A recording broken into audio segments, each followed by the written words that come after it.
What steps can people take to protect their communities, protect their data? So if you can provide any other potential advice for folks who are interested in alleviating the potential dangers that, being so open with their data can possibly create.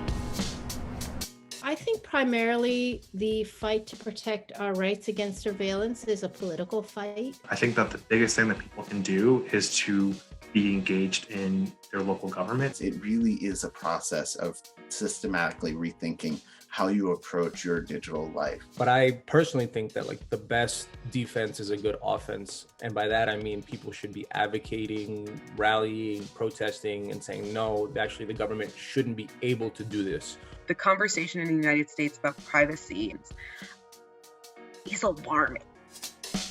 We really need to have a conversation about what privacy is and to the extent that our data is being collected. Every day, as we use Zoom, as we use different formats, data is being collected to be used for different surveillance technologies that will later target another Latina that looks like me. That lends to a bigger conversation about the lack of education and knowledge around privacy rights for the general population.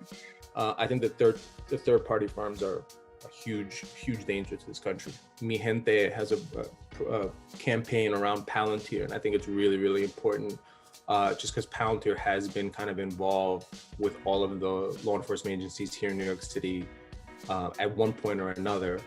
And because Palantir has this crazy history working with the military and kind of being this octopus of data, it's important that these third-party firms, these private firms, are also really included in this, because I think that they present a wild card in terms of how information can be shared,